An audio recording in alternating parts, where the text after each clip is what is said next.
اما بعد نشر فی ذکر نبی حبیب صلی اللہ علیہ وسلم. اب 33ویں فصل 33 آپ کے بعض لوازم عبدیت کے بیان میں جو آپ کے مراتب علمیہ میں سے جاننا چاہیے کہ آپ کے تمام کمالات کا مدار دو اوصاف پر ہے، ایک عبدیت، دوسری رسالت، جن پر جا بجا آیات اور احادیث میں تنصیص کی گئی ہے، اور نماز میں جو تشہد تعلیم کیا گیا اس میں ان دونوں کو جمع فرمایا گیا ہے. اور جیسا کمالات رسالت سے نعوذ باللہ آپ کی تنقیص کر کے دوسرے بشر پر آپ کو قیاس کرنا کفر یا بدعت ہے، جس کے رد کے لیے اس سے اوپر کی فصل منعقد کی گئی ہے، اس طرح آپ کے کمالات عبدیت سے آپ کو متجاوز قرار دے کر الہ حق کے خواص سے متصف جاننا یا کسی امر منفی کی منتفی فی النفس کو مثبت ماننا بھی شرک یا معصیت ہے. یہ فصل اس کی اصلاح کی لکھی جاتی ہے. نمونہ کے لیے چند روایات پر اتفاق کیا جاتا ہے. پہلی روایت حضرت عمر رضی اللہ عنہ سے روایت ہے کہ ارشاد فرمایا رسول اللہ صلی اللہ علیہ وسلم نے، مجھ کو اتنا مت بڑھا دو جیسا نصارہ نے عیسیٰ بن مریم علیہ السلام کو بڑھایا کہ خواص الوہیت کو ان کے لیے ثابت کرنے لگے. میں تو اللہ کا بندہ ہوں، مجھ میں الوہیت کی کوئی بات نہیں، سو تم مجھ کو اللہ کا بندہ اور اس کا رسول کہا کرو، الوہیت کو ثابت مت کرو. روایت کا اس کو بخاری مسلم میں. دوسری روایت عائشہ صدیقہ رضی اللہ عنہ سے روایت ہے کہ آپ اپنے مرض وفات میں فرماتے تھے کہ میں نے جو کھانا زہر آلود خیبر میں کچھ کھا لیا تھا، ہمیشہ اس کی تکلیف کچھ نہ کچھ پاتا رہا، اور وہ وقت ہے کہ زہر سے میری رگ قلب کٹ گئی. روایت کا اس کو بخاری نے. تیسری روایت بخاری میں عائشہ صدیقہ رضی اللہ عنہ سے روایت کیا کہ رسول اللہ صلی اللہ علیہ وسلم پر سحر کیا گیا، جادو کیا گیا، یہاں تک کہ آپ کو اس کے اثر سے یہ خیال ہو جاتا تھا کہ میں فلاں دنیاوی کام جیسے کھانا پینا وغیرہ کر چکا ہوں، حالانکہ اس کو کیا نہ ہوتا تھا. چوتھی روایت عبداللہ بن مسعود رضی اللہ عنہ سے روایت ہے کہ رسول اللہ صلی اللہ علیہ وسلم نے دربارہ صحف فی الصلاۃ کے نماز میں بھولنے کے بارے میں فرمایا کہ میں بشر ہوں، جیسے تم بھولتے ہو میں بھی بھولتا ہوں، سو جب میں بھول جاؤں تو مجھ کو یاد دلایا کرو. روایت کے اس کو بخاری مسلم نے. پانچویں روایت حضرت سہل بن سعد رضی اللہ عنہ سے روایت ہے کہ رسول اللہ صلی اللہ علیہ وسلم نے اس حدیث میں جس میں بعض لوگوں کا حوض کوثر سے ہٹا دیا جانا مذکور ہے، فرمایا میں کہوں گا یہ تو میرے منتسبین یعنی مومنین میں سے ہیں. فرشتوں کی طرف سے جواب ملے گا کہ آپ کو خبر نہیں کہ انہوں نے آپ کے بعد کیا دین میں اختراع کیا تھا. میں کہوں گا دور دور ایسا شخص جس نے میرے بعد دین میں تغیر اور تبدل کیا ہو. روایت کو اس کو بخاری مسلم نے. درمیان کی روایت خود بخاری سے ہے، باقی سب مشکات سے ہے. اس روایت سے آپ کا سم یعنی سحر اور سحر اور جادو اور مرض سے متاثر ہونا اور نسیان اور ظہور کا طاری ہونا، اور اخیر کی روایت سے بعض واقعات قبل قیامت کا بھی آپ کے اخیر عمر تک آپ سے مخفی اور غائب رہنا یا غائب ہو جانا، جس میں تعبیر بالذات یا بالرمز کی بھی نہیں چل سکتی، اور جس سے نصوص نفی علم محیط الی یوم القیامہ کی زمانہ قبر عطا علم مذکور پر محمول ہو سکنے کا شبہ بھی قطع ہوتا ہے، ثابت ہو جاتا ہے. روایت اخیرہ میں عرض اعمال امت کی روایت کا تعارض کا شبہ اس لیے نہیں ہو سکتا کہ سرمایہ میں نہ تو یہ نص ہے کہ یہ اعمال قلب کو بھی شامل ہیں، یا یہ نص ہے کہ تمام اعمال ظاہر کو شامل ہیں. ممکن ہے کہ دقائق کے مفاسد اعمال اور عقائد اور اعمال کے پیشنے کیے جاتے ہوں. بعض فرض عرض عام کے نہ یہ نص ہے کہ بعض عرض کے سب جزی کر کے یاد رہتے ہوں، ورنہ قیامت کے روز معرفت امت کے لیے غرہ اور تحجیل یعنی چہرے کا چمکنا اور ہاتھ پاؤں کا چمکنے کی علامت مقرر ہونے کی کیا حاجت تھی، کیونکہ پیش ہمارے معروضہ میں وضو، نماز اور امتی ہونا سب کچھ داخل ہے. ان سب امور پر مطلع اور ان کے یاد ہوتے وہی اطلاع اور یاد کافی ہے، وہ سمجھ لو. غرض موجودہ کلیہ یال وسلم کل حال مطلق الی یوم القیامہ کہ رسول اللہ صلی اللہ علیہ وسلم قیامت تک کی ہر چیز جانتے ہیں، یہ مرتفع ہو گیا. اس طرح بے شمار روایات اور آیات میں یہ امور بھی اور دوسرے لوازم بشر یہ بھی مثل جو کے، آتش کے، بھوک پیاس اور بعض اوقات رضا اور غضب اور رائے کے مبانی کے واقعے کے مطابق نہ ہونا وارد ہیں. اور پہلی روایت میں خود حضور صلی اللہ علیہ وسلم نے منع فرمانا حد شرعی سے تجاوز کرنے سے مسرہ ہے۔ غرض نہ مثبت کی نفی کی ذات ہے، نہ منفی کی اس بات کی ذات ہے۔ تلک حدود اللہ فلا تعتدوها ومن یتعد حدود اللہ فاولئک هم الظالمون۔ قصیدہ میں حضرت فرماتے ہیں ظلمت سنت من احیا الظلام الا ان استقد قدماہ الذر من بھرمی۔ میں نے، یعنی قصیدہ والے کہتے ہیں، میں نے اپنے نفس پر ظلم کیا بسبب چھوڑ دینے افعال مسنونہ کے اس نفس مقدسہ کے جس نے شبہ تاریخ کو زندہ رکھا، بسبب مشغول عبادات مالک کائنات کے، یعنی ان میں خواب استراحت نہ فرمائی، یہاں تک کہ آپ کے دونوں قدم مبارک مرض ورم میں مبتلا ہو گئے۔ اس سے بھی دو وجہ سے ابدیت ثابت ہوتی ہے کہ شب بیداری میں عبادت کرنا اور ورم کا قدم مبارک پر ہونا۔ وشد من صخب احشاہ و طوا تحت الحجارت کشن مترف العدمی، جن نے بباعث کر سنگی اور بھوک کے اپنے سارے شکم مبارک کو کسا اور اپنے نرم لطیف پہلو مطہر کو پتھر کے تلے لپیٹا تاکہ اس کے سکر اور سہارے سے گونا تقویت حاصل ہو اور جو معنی قیام روزہ نماز وغیرہ نہ ہو۔ اس سے بھی دو وجہ سے ابدیت ثابت ہوتی ہے، ایک بھوک لگنا، دوسری قناعت کی عبادت ہے، کیونکہ آپ نے باوجود اختیار دیے جانے کی حالت پسند فرمایا دامت دات النصارى فی نبیہم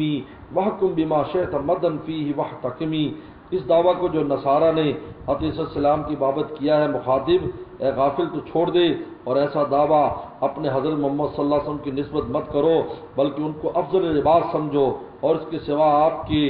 مدح شریف میں جس وصف کمال کا تیرے جی میں چاہے حکم جازم اور قطعی دعویٰ کرو، اس پر خوب مستحکم استوار رہو، یعنی نہ عبدیت کی نفی کرو اور نہ دوسرے بشر کے مساوی سمجھو، بلکہ افضل عباد اعتقاد کرو۔ یا رب صلی وسلم دائما ابدا علی حبیبی کا خیل خلق کلہم۔ 34ویں فصل آپ کی شفقت کے بیان میں امت کے ساتھ فصول سابقہ میں آپ کی ذاتی جمال اور کمال کا بیان تھا۔ اب یہ دیکھنا بھی ضروری ہے کہ آپ کو اپنے غلاموں کے ساتھ، اور غلام بھی وہ جن نے آپ کی خدمت نہیں کی، یعنی ہم جیسے بات کے لوگ، کیا تعلق تھا۔ پہ روایت عائشہ صدیقہ رضی اللہ عنہ سے روایت ہے کہ رسول اللہ صلی اللہ علیہ وسلم نے ایک بار تمام رات ایک ہی آیت پڑھتے رہے، جیسے شمائل ترمذی میں، اور ابو بیدن حضرت ابو ذر سے روایت کیا کہ لوگوں نے حضرت ابو ذر سے پوچھا وہ کون سی آیت تھی؟ فرمایا یہ آیت تھی ان تعذبہم فانہم عبادک وان تغفر لہم فانک انت العزیز الحکیم۔ اللہ کہ اگر تو ان کو عذاب دے، ان امتیوں کو اگر تو عذاب دے تو تیرے بندے ہیں، اور اگر تو معاف کر دے تو بڑا زبردست حکمتوں والا ہے۔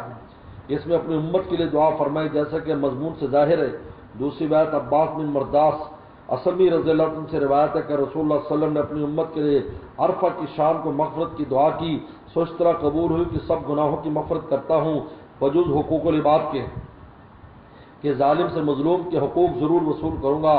آپ نے دعا کی رب اگر آپ چاہیں تو مظلوم کو جنت دے کر ظالم کو بخش دیں، تو اس شام کو یہ دعا منظور نہیں ہوئی۔ جب مزدلفہ میں صبح ہوئی پھر دعا کی سو منظور ہوئی، سو جناب رسول اللہ صلی اللہ علیہ وسلم نے خندہ یا تبسم فرمایا۔ ابو بکر عمر رضی اللہ عنہ نے عرض کیا ہمارے ماں باپ آپ پر فدا ہوں، اس وقت تو کوئی ہنسنے کا موقع نہیں معلوم ہوتا، سو کس سبب سے آپ ہنستے ہیں؟ اللہ تعالیٰ آپ کو ہمیشہ ہنستا ہوا رکھے۔ آپ نے فرمایا عدو اللہ ابلیس کو جب معلوم ہوا کہ اللہ تعالیٰ نے میری دعا قبول کر لی اور میری امت کی مغفرت فرما دی تو خاک لے کر سر پر ڈالنے لگا اور ہائے و ویلا مچانے لگا ہے۔ سو اس کی گھبراہٹ دیکھ کر ہنسی آئی۔ روایت کے اس کی ابن ماجہ نے اور بیہقی نے کتاب الباس والنشور میں اس کے قریب روایت کی کتاب المشکات فائدہ لمحات میں ہے کہ مراد سے وہ حقوق العباد ہیں جن کے ایفا کا قصد مصمم ہے مگر ایفا سے عاجز ہو گیا، یعنی کرنا چاہتا تھا پورا لیکن کر نہیں سکا، نہ موقع ملا، نہ اس کو اتنی استطاعت ہوئی، مر گیا، تو پھر اللہ تعالیٰ اس کو راضی کر دیں گے دوسرے کو۔ حق تعالیٰ خصمہ قیامت میں راضی فرما دیں۔ اس لیے بعض لوگوں نے لکھا ہے بزرگوں نے کہ مزدلفہ میں حقوق العباد کے بارے میں خوب دعا کرے، بلکہ اس کے لیے دعا بھی ابن حجر اسقلانی نے ایک نقل کی ہے۔ اللہم اغفر لنا ذنوبنا وتکفل برضا خصومنا، عام آدمی مانگنی چاہیے اللہم اغفر لنا ذنوبنا، اللہ ہمارے گناہوں کو معاف کر دے وتکفل برضا خصومنا، اور جو ہمارے خلاف دعویٰ کرے ان کو راضی کرنے کی ذمہ داری لے لیں۔ تیسری روایت لمحات میں آپ کے طائف تشریف لے جانے کے قصے میں جب وہاں کے کفار نے آپ کو ایذا شدید پہنچائی، روایت کا جبریل السلام روایت کیا ہے کہ جبریل السلام پہاڑ کے فرشتہ کو لے کر نازل ہوئے تاکہ آپ سے اجازت لے کر ان کفار کو ہلاک کر دے۔ آپ نے اس فرشتہ سے فرمایا کہ نہیں، مجھ کی امید ہے کہ ان کی پشتوں سے ایسے لوگ پیدا ہوں گے جو اللہ تعالیٰ کی توحید کا ذکر کریں گے۔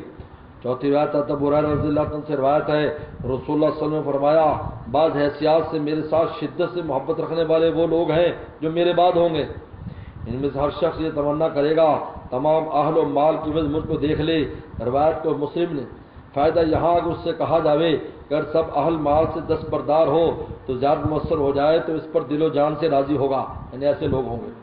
پانچویں روایت عائشہ صدیقہ رضی اللہ عنہ سے روایت ہے کہ رسول اللہ صلی اللہ علیہ وسلم نے فرمایا، اے اللہ میں بشر ہوں، مجھ کو بھی اور بشر کی طرح غصہ آ جاتا ہے، تو جس کسی مومن مرد یا عورت پر میں غصے میں بد دعا کر دوں، آپ اس بد دعا کو شخص کے لیے تزکیہ اور تطہیر کر دیجئے۔ روایت کا احمد میں غضاف الرحمت المہدات سے ضمن میں وہ لکھا ہے کہ حضرت امیر معاویہ رضی اللہ تعالیٰ عنہ جب کھانا کھا رہے تھے تو وہی آ رہی تھی تو آپ نے بھیجا کہ ان کو بلا کے لاؤ، تو ان کے والدین کا کھانا کھا رہے ہیں، 2 دفعہ، پھر تیسری دفعہ بھی کہا، فرمایا کبھی اس کا پیٹ نہ بھرے، یہ آپ نے فرمایا۔ تو کہا حضرت امیر معاویہ رضی اللہ عنہ کو 2 فائدہ، ایک تو یہ فائدہ ہوا کہ ان کے لیے تطہیر اور تزکیہ کا ذریعہ بنا جیسا کہ یہ روایت ہے، اور دوسرا یہ ہوا کہ حضرت کی خوراک زیادہ تھی اور صحت بہت اچھی تھی، اس لیے ان میں بڑی طاقت بہت تھی ان میں، کیونکہ جب زیادہ خوراک ہوگی تو لازمی بات ہے وہ ہضم بھی ہوتی تھی رسول اللہ کی۔ تو فرمایا کہ یہ دونوں طرح سے ان کے لیے مفید ہوگی، جسمانی طور پر بھی، روحانی طور پر بھی۔ روحانی یہ جیسا کہ ابھی یہ روایت آئی ہے، اور جسمانی یہ کہ وہ کھانا خوب اچھا یعنی خوش خوراک تھے، اس کی وجہ سے ان کی قوت اور طاقت بہت زیادہ تھی عام صحابہ سے۔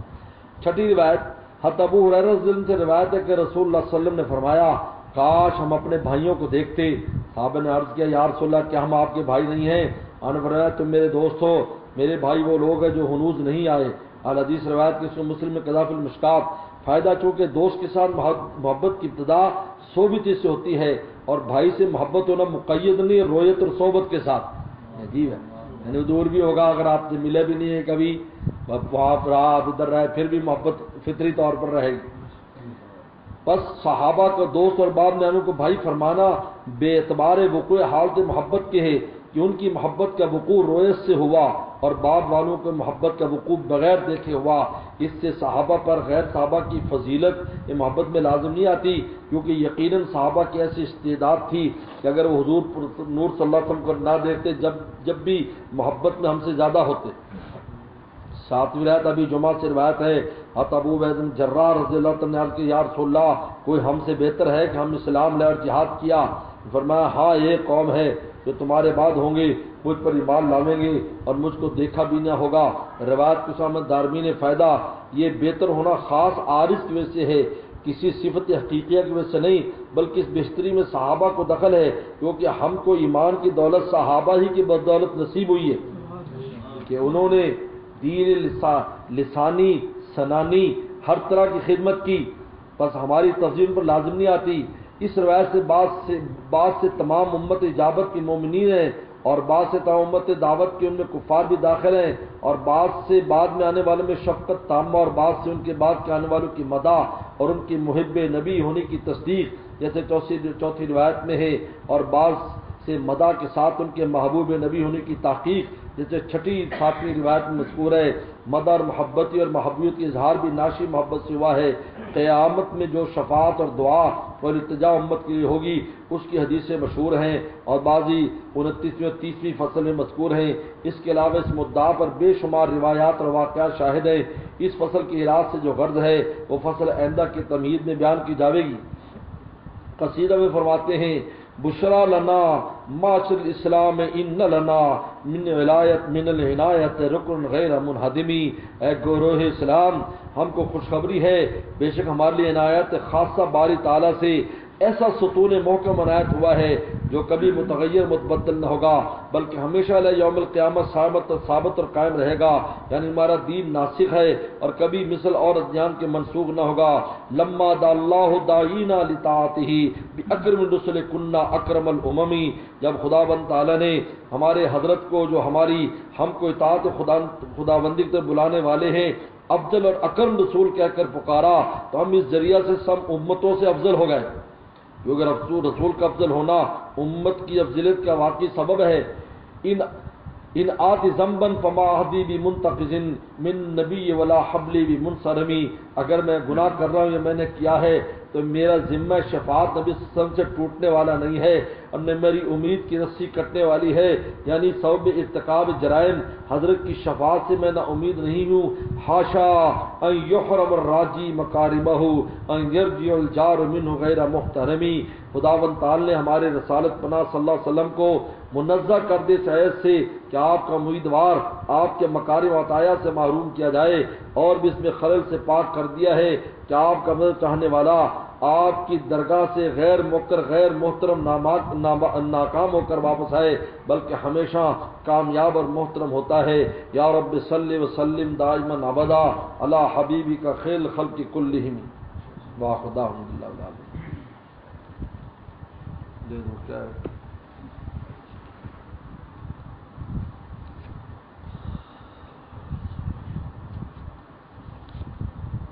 اللهم صل على محمد وعلى آل محمد وانزل مقعد مقرب عندك يوم القيامة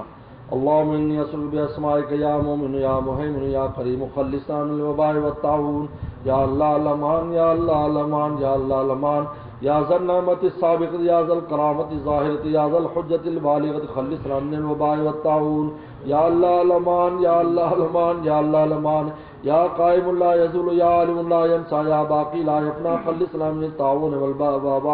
طاعون والوباء يا الله الأمان يا الله الأمان يا الله الأمان يا حي لا يموت يا صمد لا يتم يا غني لا يفتقر خلصنا من الطاعون والوباء يا الله الأمان يا الله الأمان يا الله الأمان يا الله يا رحيم يا قديم من كل قديم يا عظيم يا كريم من كل كريم خلصنا من الطاعون والوباء يا الله الأمان يا الله الأمان يا الله الأمان يا من وفي سلطان عظيم يا من وفي ملكي قديم يا من وفي علمي محيط يا من وفي ذي لطيف يا من هو لطف شريف يا من وفي ملكي غني خلصنا من الطاعون والوباء يا الله الأمان يا الله الأمان يا الله الأمان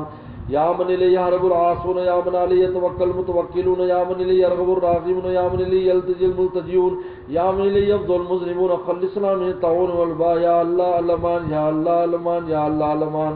اللهم إني أسألك ببقائك يا عالم يا قائم يا غفور يا بديع البقاء يا واصل يا حافظ يا حفيظ يا مغيث يا صمد يا خالق يا نور يا قول كل نور يا نور كل نور يا الله خلصنا من الطاعون والوباء يا الله الأمان يا الله الأمان يا الله الأمان يا من في قولي فصل يا من في ملكي قديم يا من في حلمي لطيف يا من في عطائي شريف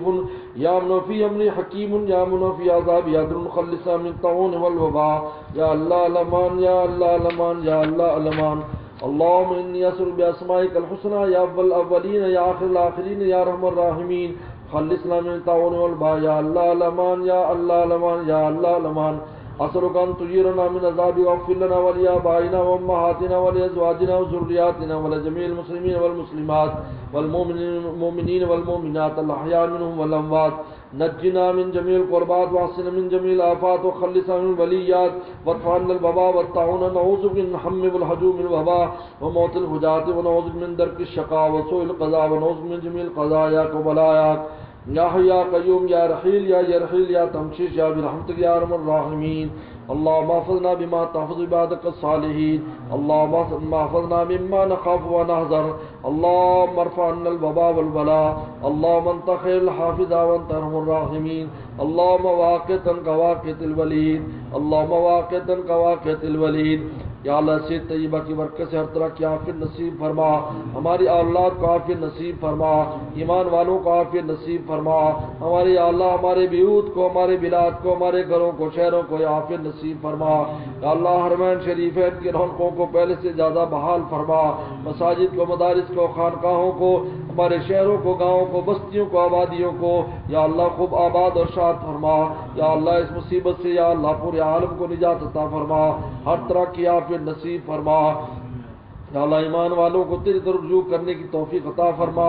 کافروں کو بھی ایمان کی توفیق عطا فرما، یا اللہ جو ظالم قاہر ہیں یا اللہ ان کو تباہ و برباد فرما، یا اللہ مسلمانوں کو پورے عالم میں عافیت نصیب فرما، یا اللہ عافیت نصیب فرما، یا اللہ ہمارے دوست محمد بدار صاحب بیمار ہیں یا اللہ انگلینڈ میں ہسپتال میں کرونا میں ہی داخل ہے، یا اللہ ان کو شفا کاملہ عطا فرما، ان کو زندگی عطا فرما، ان کی عمر دراز فرما، ان کے گھر والوں کو بھی صحت عطا فرما، یا اللہ مولانا مقبول صاحب کے بہنوں بھی بیمار ہیں ان کو صحت اور عافیت نصیب فرما، اور جتنے بیمار ہیں یا اللہ جس بیماری میں بھی مبتلا ہے سب کو شفا کاملہ عطا فرما، ایک دوست کے ماموں کی بیٹی بیمار ہے اس کو بھی انتقال ہو گیا ہے، ان کی مغفرت فرما، یا اللہ بے حساب مغفرت فرما، اور جو بھی یا اللہ دنیا سے جا چکے ہیں ان کی شہادتوں کو قبول فرما، ان سب کی مغفرت فرما، ہم سب کو عافیت نصیب فرما، یا اللہ اس ادارے کو، اس کی خانقاہوں کو، ہمارے متعلقین متعلقات کو پورے عالم میں جہاں جائے یا اللہ ذرے ذرے میں عافیت پیدا فرما،